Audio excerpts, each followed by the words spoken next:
Welcome back to Special Ed on Special Ed. I'm your host, Dana Jonson, and today my guest is Michaell Magrutsche. He's an Austrian-Californian multimedia art artist and a fervent advocate for creativity and education. He has a background shaped by his own neurodiversity and a self-taught journey across various creative disciplines. Michaell brings a unique perspective to special education and all education. His advocacy for creativity, adaptability, and healthy dialogue aims to revolutionize how we teach and foster inclusive learning environments for students with diverse needs. So please join me in saying hello. Hi, Michaell. Thank you so much for joining me today. Thank you, Dana, for having me to paint, giving me a canvas to paint. Excellent. Well, before we get started, I have to play my disclaimer because I'm a lawyer, so I have to play a disclaimer. So let's get that out of the way. The information in this podcast is provided for general informational and entertainment purposes only and may not reflect the current law in your jurisdiction at the time you're listening. Nothing in this episode creates an attorney-client relationship, nor is it legal advice. Do not act or refrain from acting on the basis of any information included in or accessible through this episode without seeking appropriate legal or other professional advice on the particular facts and circumstances at issue from a lawyer or service provider licensed in your state, country, or other appropriate licensing jurisdiction. Michaell, I think the best place to start, I'd love to know your background as a multimedia artist. What's your journey? What brought you to here? Very easy. Born in Austria as a sick child, allergies, asthma. I had to do tar bath 40 years ago and all this stuff. So I was completely no youth. Okay. Did you say tar bar bath? Yeah, and stuff. Yeah. So okay.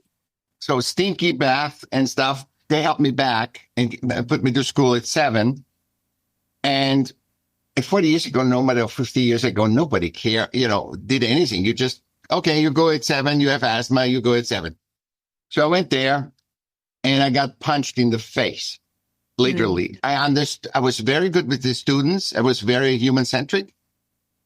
They loved me. I loved them. I was never bullied, but I was systemically excluded because I couldn't regurgitate.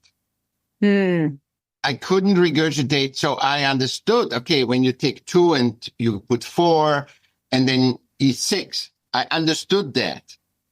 But when you test me and I didn't feel right, I couldn't put it at that time. I couldn't execute it. And I couldn't read. I was stuttering because of dyslexia, extreme dyslexia, which is still today. I mean, I wrote 6 books and have the computer read it to me. So I'm writing, listening, editing.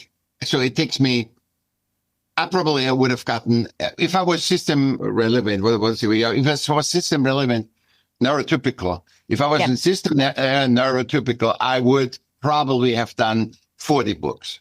But it takes me so long to get into, but I get extreme wisdom. Well, yeah, because when you take that kind of time, I understand because I'm dyslexic myself. So you retain so much more because we have to do so much more to ingest the information. Yep. That's why I'm probably a good lawyer. So because you know your stuff, you're not hustling for it. Exactly. And the thing is, and so I had to repeat classes. My spirit was very strong. So I would have been, if I would be neurotypical, I would be an A student because I had like tutors and everything and I couldn't do it. I was like, it stopped. It wouldn't allow me. My condition wouldn't allow me to move on. So in Europe, they don't take you with you. You have to repeat classes. So I have 8 years of school total. Oh, wow. And of these 8 years of schools, I had to repeat 2 or 3. So you are 12 years old, but this was 40 years ago. Right. Today, it's a different ballgame. I'm not saying all schools are bad. No. No. But I understand what you're saying. It was a different time. I mean, I was raised in schools that didn't have the IDEA yet. So, I get that. And then to add Europe to it. So, yeah. Yeah, it was very weird. The whole thing is most people don't know about neurodiversity, even though 25%, as you know, of humans have neurodiversity, because I think there is no handicap in humanity. We are all, nature doesn't make a mistake and say, okay, this elephant was neurodiverse. Now, what are we going to do with this elephant? He's going to be lost. no, it doesn't exist.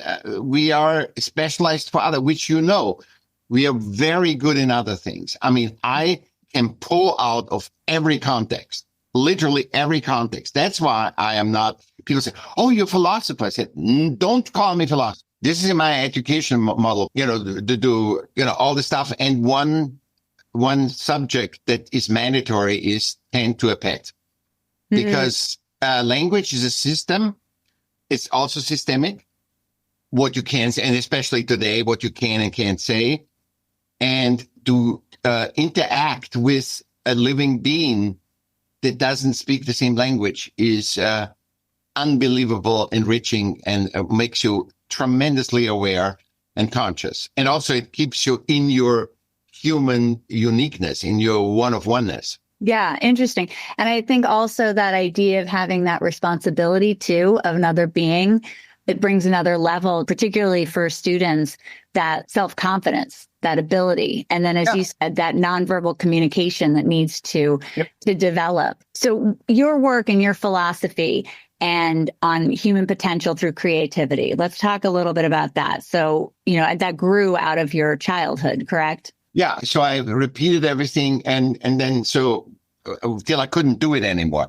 There was no more chance systemically that I could repeat something or go into lower grade, because I went from a higher grade school to a lower grade school and repeated. So I did everything, but I had tremendous, what they gave me human-centrically so much, because I got who has all these different schools. They go to Harvard and leave Harvard, I mean, so who has that? I had all this experience. What is low education? What is higher education? What is this? And that was phenomenal. And what happens afterwards, they said, you got to get a job. Yeah. So a job, how do you get a job when you cannot regurgitate? The easiest paid jobs are the ones that you can regurgitate, that are so simple that you don't have to think, you don't have to comprehend. You just take this and take that. So a lot of my life was either in creativity or in hospitality. So what happened then was I found that I'm relevant when I do art. So I loved music, obviously, because that makes you a connection. See, this is very important because that becomes also a part of the educational program that I work. So music is nonverbal, non-systemic, and you have to, in order to enjoy music, you have to listen to it and you have to feel. It's not like, you got intellectually, you just, this is a 3/4 rhythm and that's it. That never there's a lot of 3/4 rhythms everywhere. That's not gonna fulfill you. So you keep selecting what you resonate with, which is human-centric. And I was very drawn to music. And even in music, just to give your listeners understanding, sure, I was so involved in Jimi Hendrix and the Beatles and the Rolling Stones. And I wanted to have a guitar. Mm-hmm. I thought the guitar from the aesthetic was so beautiful. And everyone was shredding on the guitar. And I said, oh my God, I got to get a guitar. I want to learn guitar. I did 2 years and at that time in Europe, you are systemically not allowed to buy an electric guitar. I bought one, but you're not allowed to have not to play it. You have to learn first. So systemically, the conditioning was you should never have an electric guitar, but you should have learn classical guitar, and then you can interpret. And you graduate and interpret with learn how to paint and then paint abstract. This is the whole how the systemically controlled the arts, a human-centric thing. And I was learning for 2 years. I literally can play 4 chords. I literally cannot, because I'm not only dyslexic, I'm also my dyslexia comes with dysgraphia, which is the brain-hand coordination, because I can't write. I can't. Yes. And when I read my writing, I lose the context. So unless I do caps, but even if I do caps, like if I write in caps, Dana was really good. And she's a lawyer. And if I would have looked at that tomorrow, I couldn't get the context. I like that the way you said it though, because it's that brain hand coordination as opposed to I think we think of it as just being writing in general, but that impacts. A skill. It's not a skill. It has nothing to do with skill. It impacts so many other activities because that coordination is not there. And it's confusing, really, in your brain. Sports. I could never do sports with a ball or something. Yeah. I couldn't, holding. I lose, when I'm holding things, and I want to hold them, they open up. So I have to be very careful with things, with a lot of things, lifting and stuff, and coordination, brain, hands. So I thought that what made me actually still be here today is art, because art saved my life. And how many adolescents are out there. They want to kill themselves. They hear a song, or they see a movie, and they get a new choose on life again. Because we all think because we're driven till 7, or at least 7. We are really driven to fit in, because that's our survival. We learn what it is to be a human. Yeah. So we're driven. It's DNA driven. Like women are DNA driven to procreate, men too, but women to procreate till 28. DNA. So I always say to women, I don't know about a baby. I said, please wait till after 28, because then it's not a DNA drive. Then it's really. Oh, interesting. Yeah.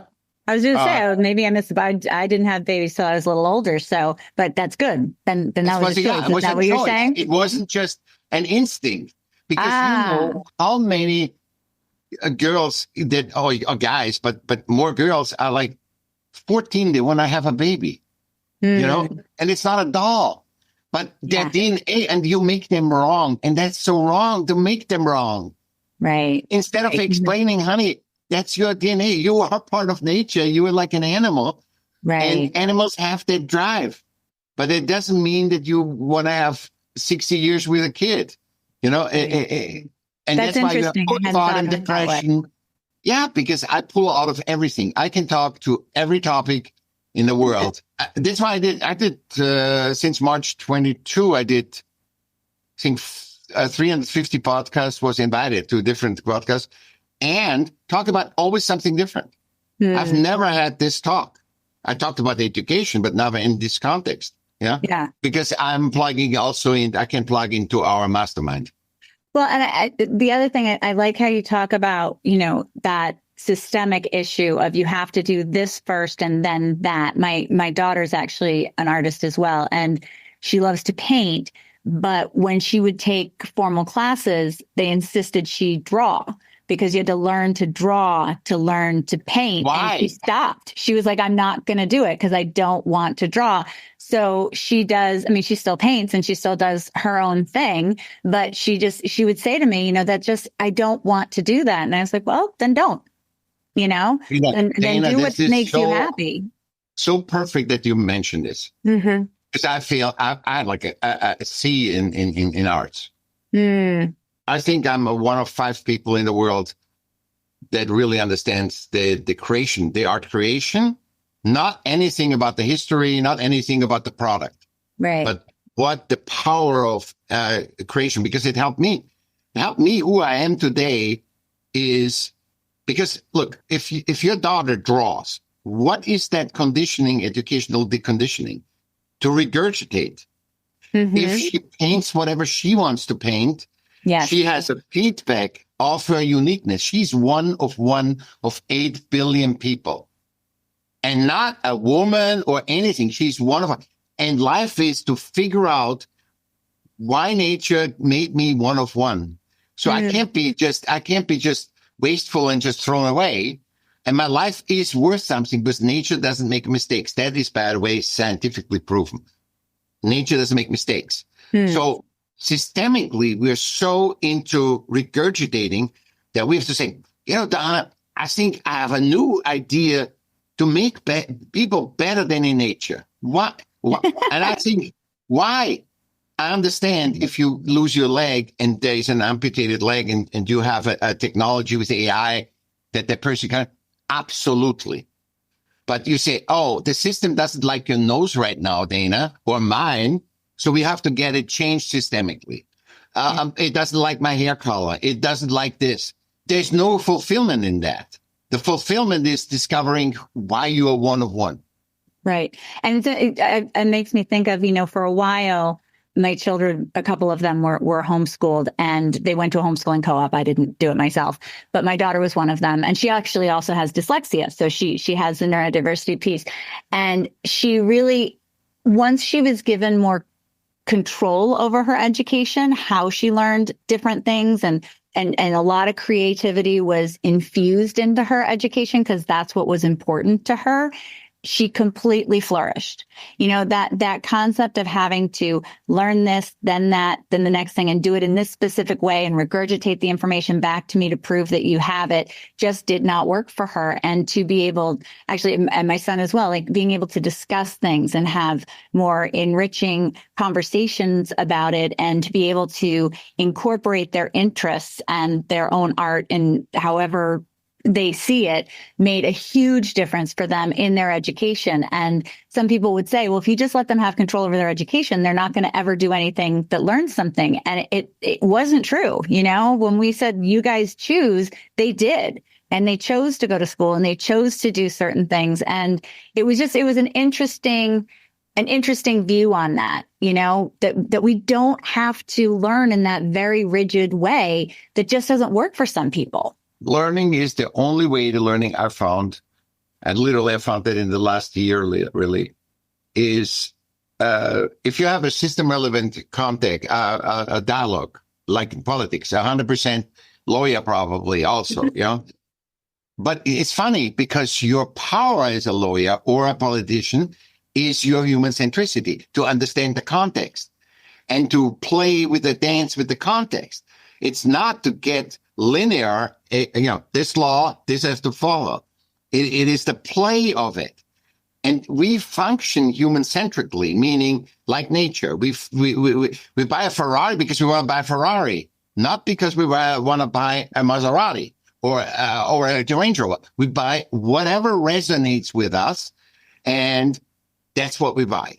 And that's what we're doing. We said, I want kids, but I want a boy. This is what we do, or I want a girl. Yeah. So we act like this. And when you get, this is the disturbance of war. I just did a white paper on war, and I cannot tell you, I look just human-centered at war.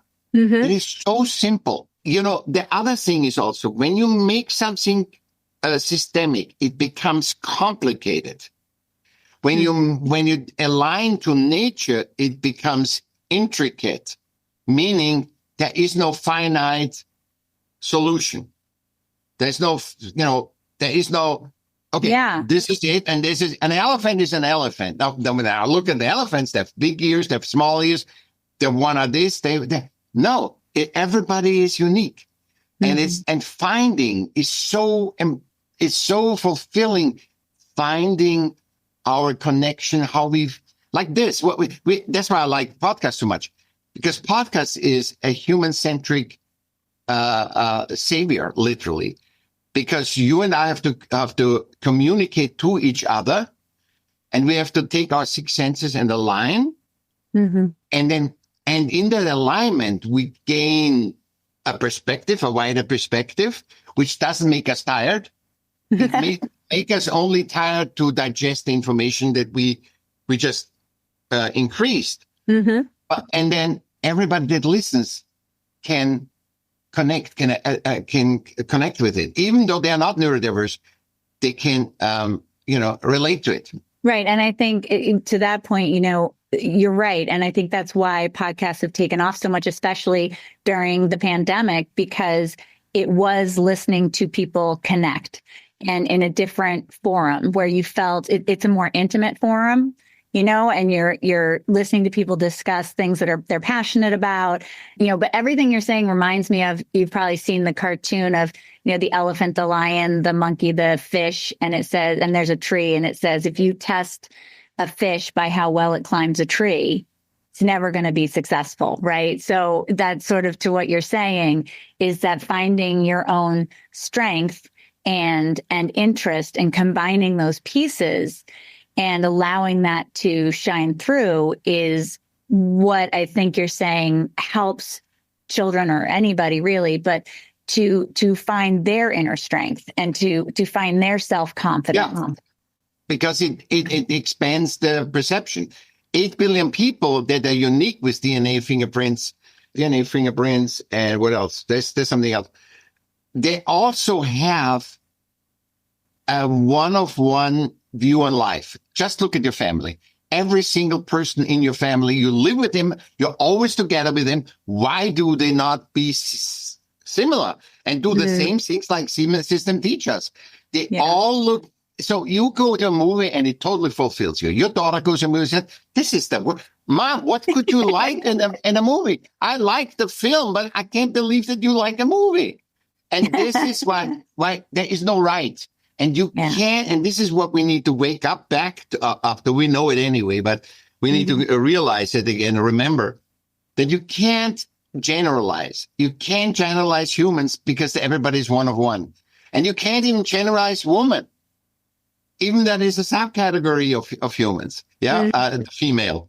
Because there's more more feminine men out there and more masculine women than I have ever seen in man or woman. Well, that's, we were talking before that, that's my son will say, that's a social construct. Gender is just a social construct that isn't real, something we've made up and decided. He knows. Right. He knows. And and, this is what we've decided. So when, you ask him pronouns, he's like, I don't care. Call me what you want. It doesn't mean anything, Exactly. And that's what the whole generation, I find that with a lot of young people, they said, it's too complicated. Why can't I say, hey, Dana, I don't have to say, oh, Miss Dana. Oh, Dana is a woman. Oh, let me ask that woman, Dana. This is how systemic thing is.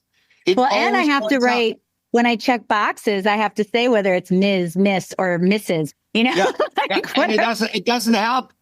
And I tell you, you're going to love my war thing because it shows all systemic thing. It doesn't say, I don't know anything about war.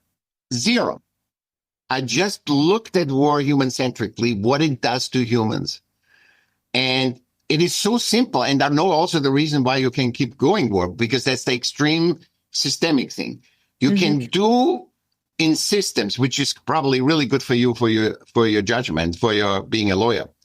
You can do something systemically when you hide it, when you're not transparent.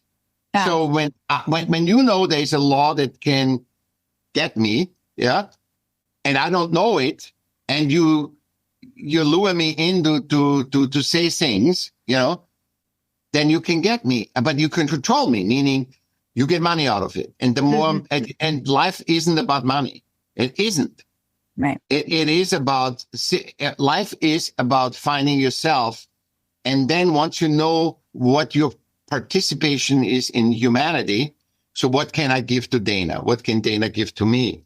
Then I go and say, I find Dana is really good in writing. I'm not good in writing. So I want to say something. She likes what I say.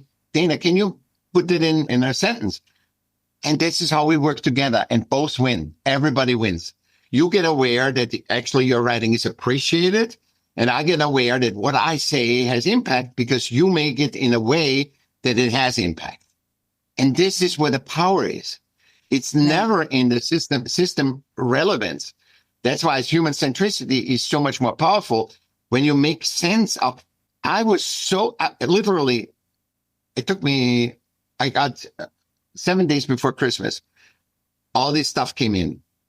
And I never care about war. I just don't like war when I hear, it's not fun to listen to or listen about. No, when I hear Ukraine and Russia, which Ukraine is 4 hours from Austria, Yes. So, and then the Israeli-Palestinian war. Well, I was so happy the moment they put up the wall that that all the young kids start marrying Palestinian and Jews. I was so happy about that.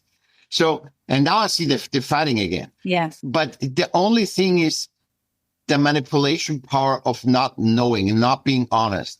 And that increases exponentially the more system relevant you are. Because in the old days, you went to a woman and they said, okay, Dana, what do you have? I said, my ear hurts. She said, take that herb and you were healthy. Today you come and it's going to be a procedure where 15 people earn money to get, because money is more important than our collaboration. And our collaboration is the most important. And that's with a knowledge like that herb that she gave you might not help you, but it helped me because you're one-on-one. No, it's just, that's what I was thinking was what you're talking about is that collaboration, being able to collaborate versus control. Right. So, you know, when you're talking about war, and I think what you're saying is that that's a control thing. You're trying to control it. You're trying to get, whether it's money or power or what have you, it's not a collaborative process. And that, you know, coming down to the simplest way of saying it is collaboration. When we used to collaborate, when we used to help each other and have that ability. And I think to that point, when I think of it in terms of education, for some students, I actually had this with one of my children. She's given an assignment and she wanted to do it a certain way and she was told no. And then later I was told she didn't do the assignment because she refused to participate because she wasn't allowed to try her thing. And when I asked her, I said, well, why weren't you listening? Why didn't you do this? She goes, I wanted to do this and they wouldn't let me try it. And I said, well, you know, that's pretty unlikely that's going to work. And she said, yeah, but no one would let me try it. And so I let her try it and, you know, she did whatever she needed to do. And then she moved on and did the rest of the assignment because she just wanted to reach out to this person who she knew would probably never respond, but she wanted that opportunity to do it. And that's all she wanted to do. And then once that was done, she was willing to come to the table and do what was asked of her. So beautiful. Thank you for that beautiful story, because that is confirming what I say. It's about why you're unique.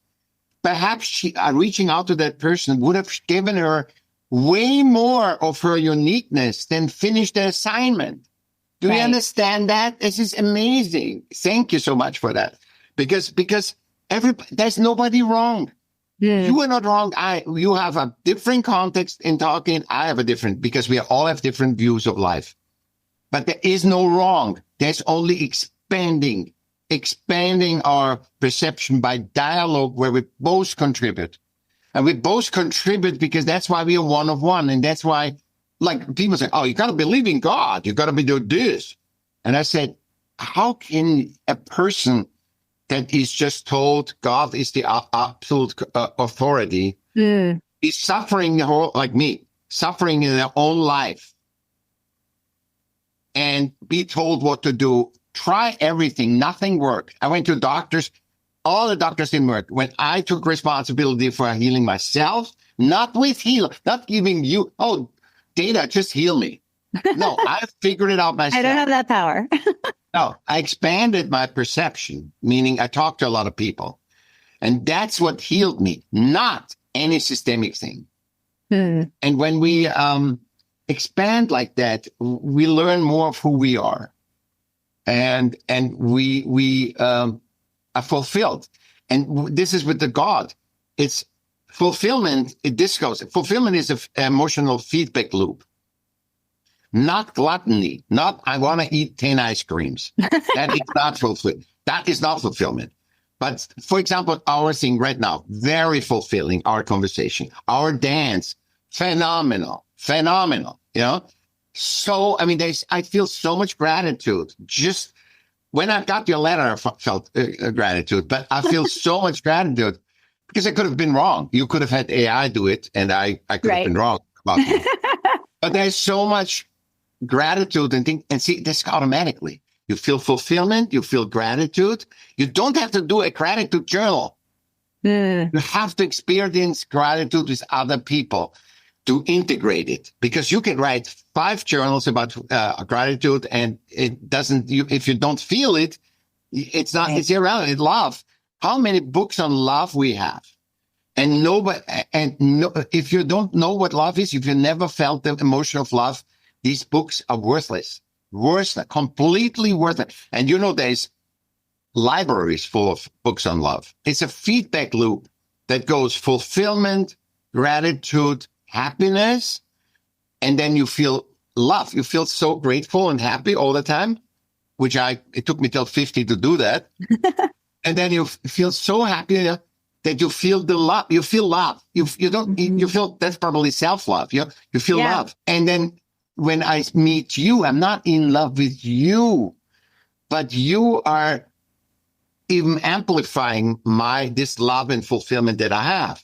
So I get totally enthusiastic about it and passionate. Yeah. And I think when you're longer with a person that does that, you fall in love, but you're not falling in love first. Right. That is just the person that pumps you into your uniqueness. Well, and that's like they say, you can't love someone else until you love yourself, right? Yeah. And so you can't be your best self if you don't even like yourself. And I think that happens a lot to our students who have all these challenges and are put up and given these bars or challenges to reach that they can't reach. And they look around and say, okay, well, I can't do this. They're not busy finding the thing they can do. How do we bring this human-centric, artistic component into education? Because as you know, you're in California, right? So, in the United States, our education system is very rigid right now, right? And we don't have, we're getting rid of art. We're getting rid of specials. We're spending more time learning to teach to the test. How do we bring this into our systems and into our schools for our students?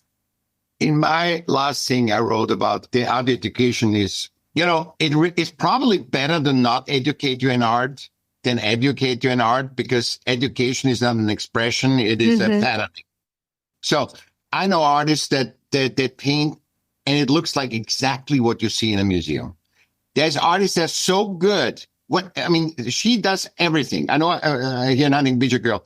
She's she's so much variety. She can adapt to, okay, I want to be at that art fair. Boom. She does, and she gets there. She does something for a museum. She gets there. It is better.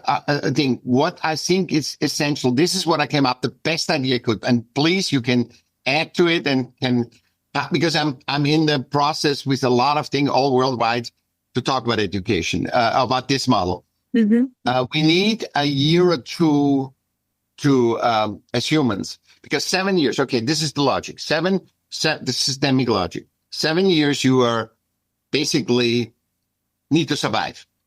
That's why you accept abuse as your survival. That's why you accept whatever happens to you as, if you don't get the praise, you're not dependent on praise or abuse. You're just trying to survive. But you learn about them. You're not dependent on them, but you learn about them. And if abuse makes you survive, because the ultimate, the end of humans, when I push you in a corner, the cutest animal bites. And when that's our survival instinct, that's DNA of I need to survive. That's why you take on parents and parenting, false parenting, neglected. And it's good part-wise, because you have to learn to get in touch with how to adapt, your adaptation.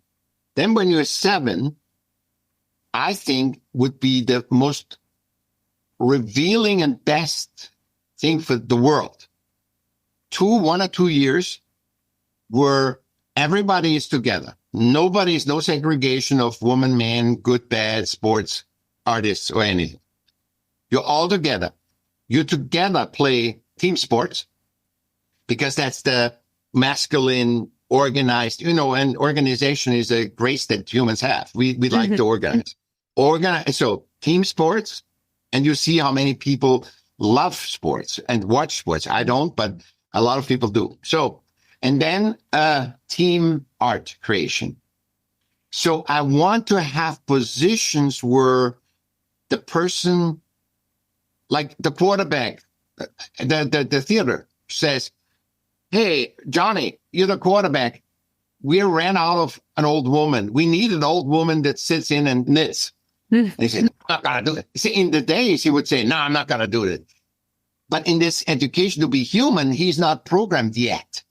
He's 7 years old. Yeah. And he would say, and then the third one is having a pet. I told you that. Yes. And the fourth one, that's only 4 subjects. The fourth one is awareness. It is human discourse where educators learn not a systemic, I'm right, you're wrong, but how to discourse what they experience, because that's what life is. That's what we do. I can share with you because I experienced this.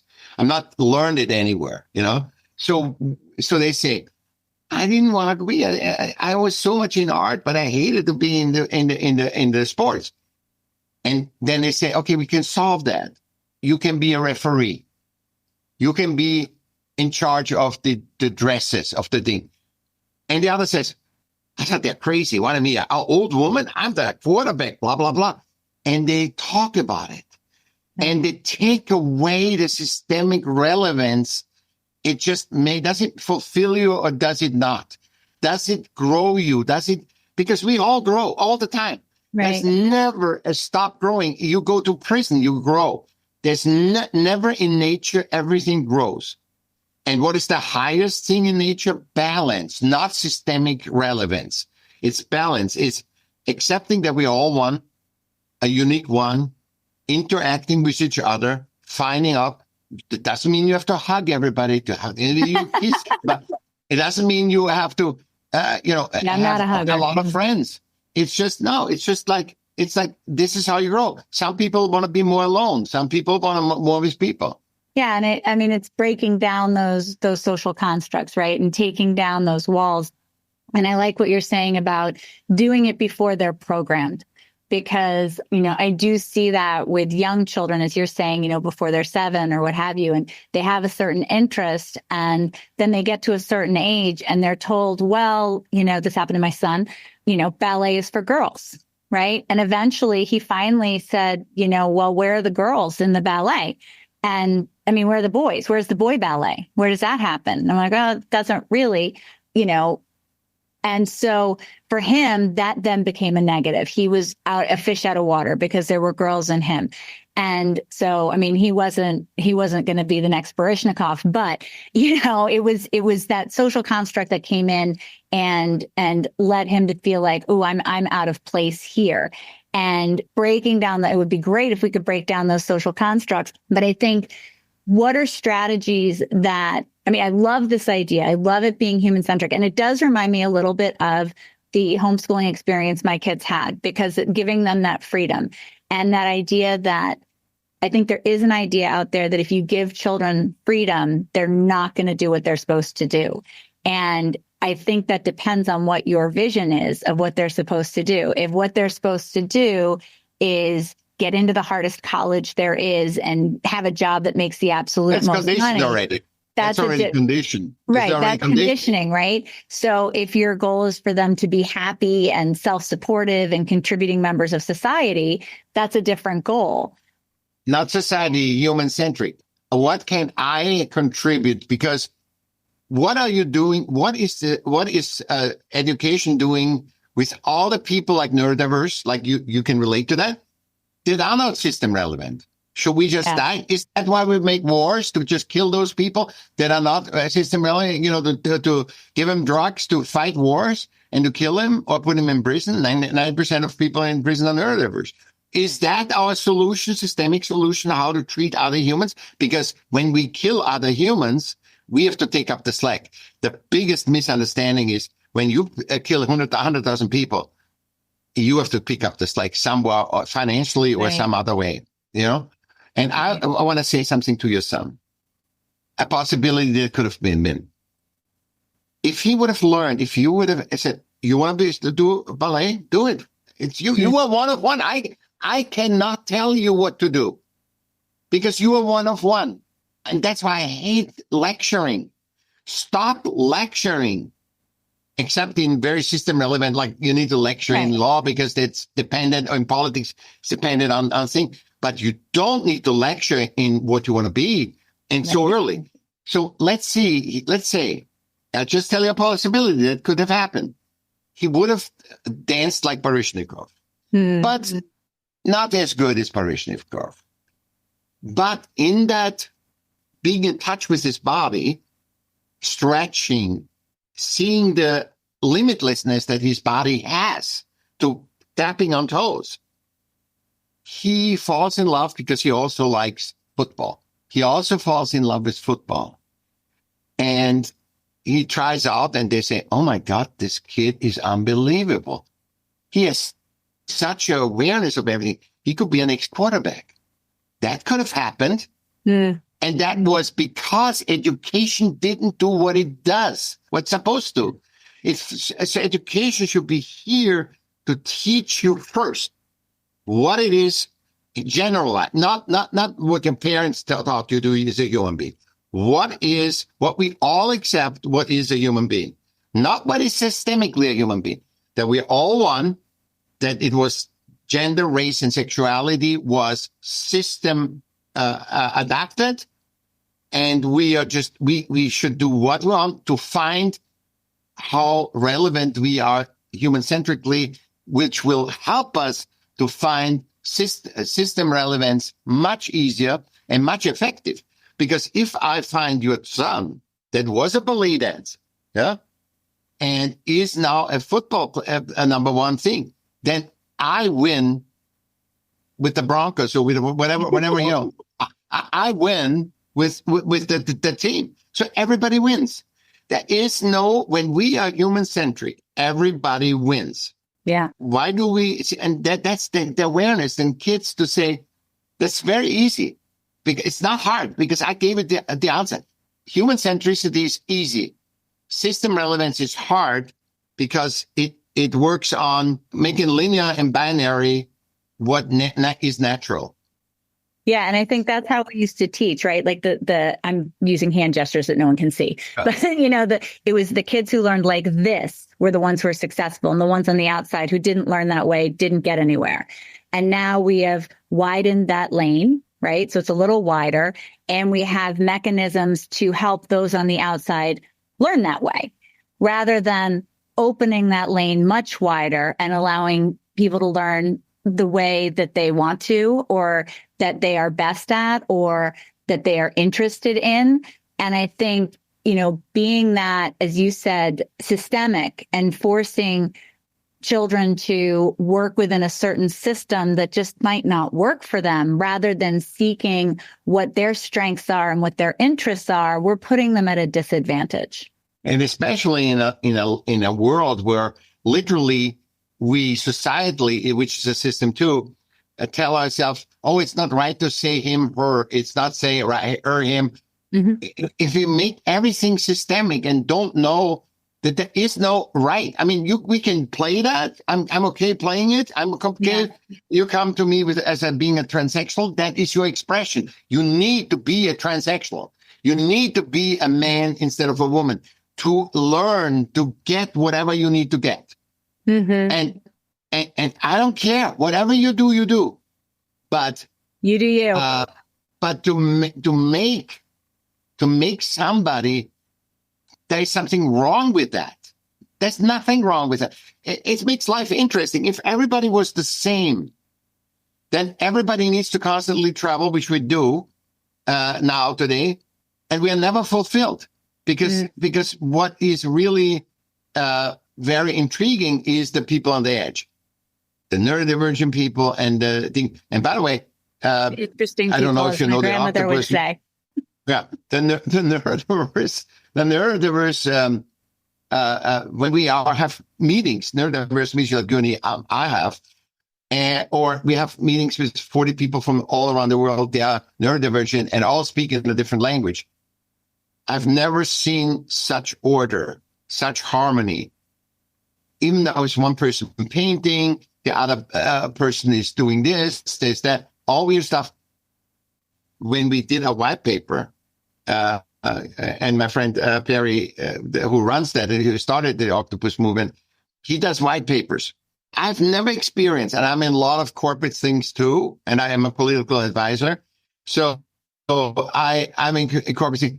I've never seen such fulfillment in co-creating, collaborating, and actually doing it within time, which is, we are better when neurodivergent people work together. They are better than any system relevant, because there is no system relevance. Nobody fits in. Tell me which human, I always say 2 questions. which humans want war and which humans feel that they fit in. There's no human on the world that wants to do. I know quarterbacks. I know Navy SEALs. I know the best of the best. Nobody ever said they fit in. Nobody said that fulfills them. They said, I have to do this and have to take all that to get to this. When I advise somebody and they said, I have a car repair shop, and I said, and we're talking about his brand and his leadership and his, and I said to him, so what really fulfills you? And he said, just to fix with the carburetor. I say, that's like you're saying, I'm doing shoes to make money. Yeah. If you want to make money, do money. Be a venture capitalist, go to banks. If it's all about money, do that. If it's all about carburetors, why would you do 90% of stuff that you don't like? Just make a carburetor shop and then call it the best carburetors, because that's your uniqueness. That fulfillment is a feedback loop of that you're on the right path. It's so simple. Do you see? I have an answer to everything, because human-centrically is, I don't know what to do legally or something, but human-centrically, it is so easy. I said, I know that fulfillment is the emotional feedback loop that you are on your right path, not on mine, because what fulfills you is different than what fulfills me. But if the guy with the workshop, with the car repair shop, focuses on carburetors, he will be fulfilled and probably have much more money, and everybody would win. And probably much happier. Yes. That's what I'm saying.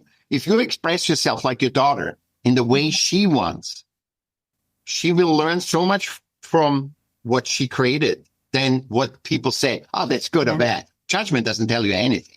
No. But if she says, I couldn't know that came from me. When I look at my paintings or my music, because the ego gets out, the systemic generated ego goes out, I look afterwards and say, oh my God, I did this. I know I did this. I can't even believe I did this. This is so good, It's fulfilling, for me. Yes.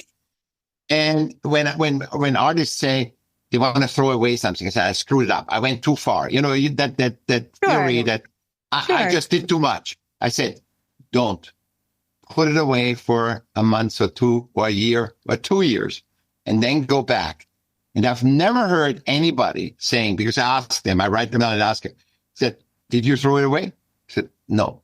I pulled it out, and either I said it's perfect as it is, or I knew I need to do a yellow dot in this corner, and it made it all work.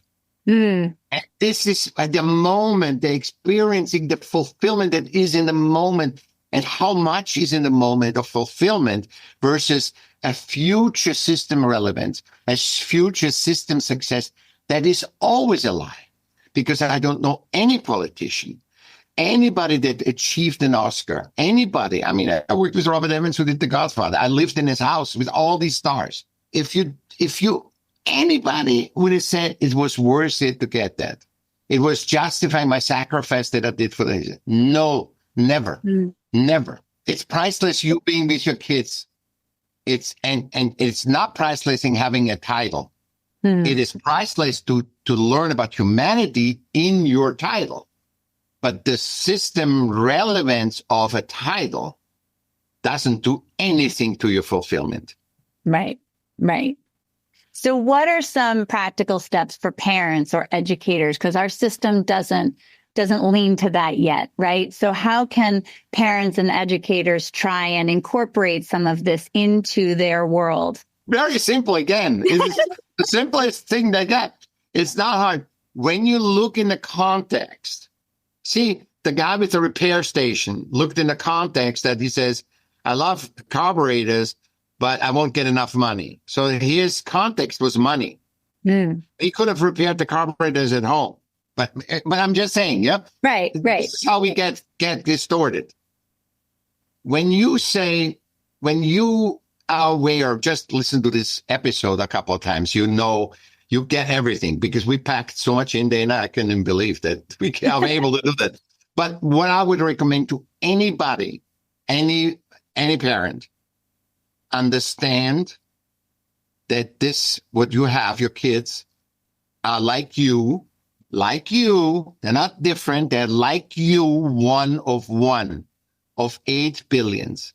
And even if you have 5 children, if you have 10 children, they will all look differently on their experience. So the only way to make us happier, because that's why we do. I want to be a lawyer, then I can afford my kids. I don't, Yeah, kids aren't cheap. I know. So anything you do, be in the awareness that it's not about the money. Don't let money dominate. Money is the system relevance that lies to you and says you can do everything with money. You can't, because that's why millionaires wouldn't kill themselves while they would do stupid stuff. Do you believe? Because when you go on the social, on an unnatural ladder, and you become the president of the United States, and you become the Oscar winner, and you become Elon Musk, and you become Jeff Bezos, trust me, you feel the same crappy as we do. You actually feel crappier because you are fearing of losing that artificial adoration. You're so afraid to feel, you feel it because human-centrically. See, I looked at it human. I didn't look at it, oh my God, and then everything is, no, then I must lead the lie. So when you be aware of that, I'm not saying without system. I love systems. I'm just saying try to be a contributor to systems with your power, not with what they forced you to be.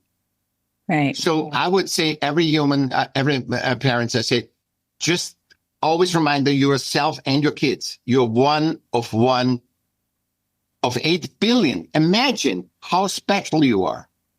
You're one of 8 billion. You're not like 8 billion. The specialty becomes from your uniqueness. And with that uniqueness, you look at your whole life, your whole experience. Where is fulfillment? That's all. Because fulfillment shows that you are in the right path. Do you see how simple I made your very complicated systemically question? Because the fulfillment, I know, gives you human-centrically that you are on your right path. And the awareness that there is no right path. Yeah. The awareness of human-centric, where everybody is unique. And there is no right. So systems can never say, Dana, you are a woman. That's what you have to do.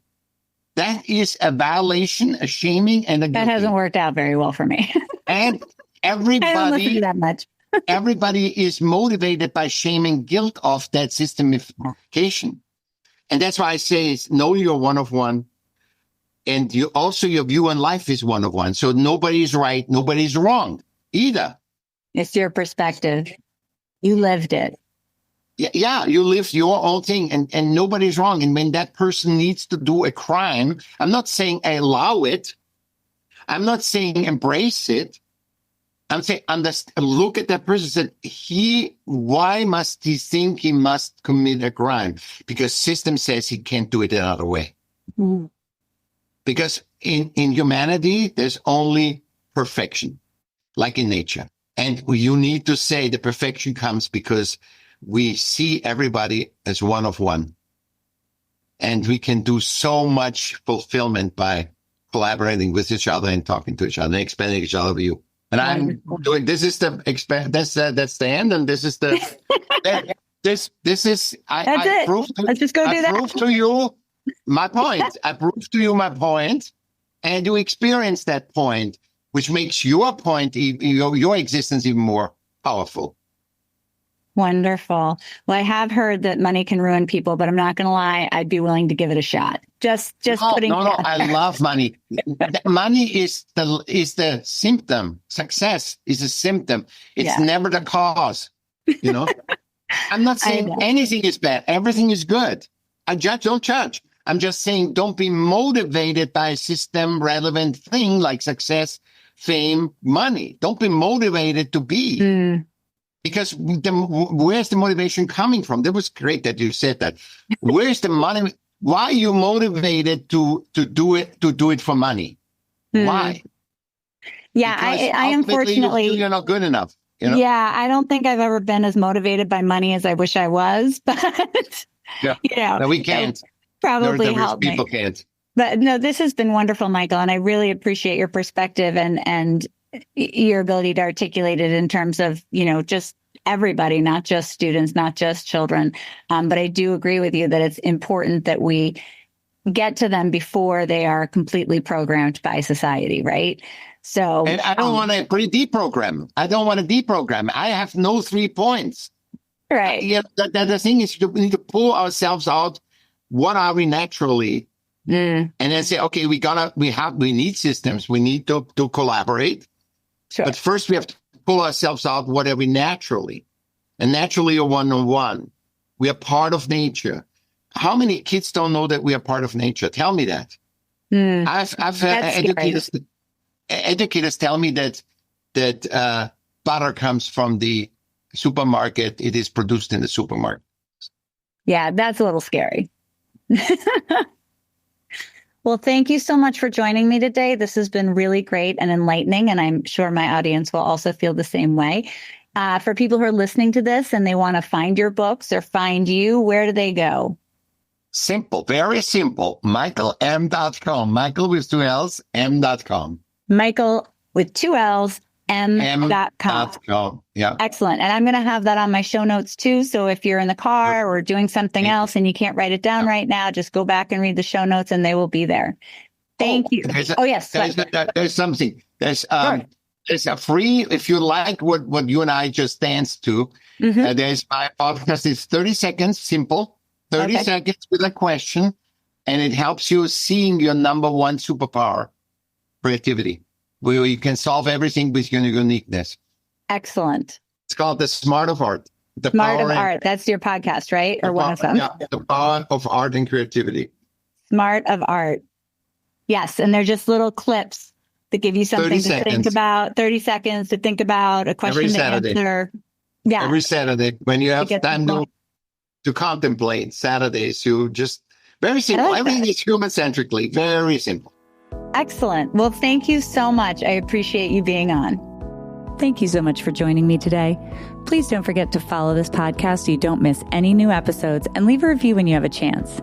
If there's anything you want to hear about or comment on, please go to my Facebook page, Special Ed on Special Ed, and find me there. I'll see you next time here on Special Ed on Special Ed. Have a fabulous day. The views expressed in this episode are those of the speakers at the time of the recording and do not necessarily reflect the official policy or position of any other agency, organization, employer, or company, or even that individual today.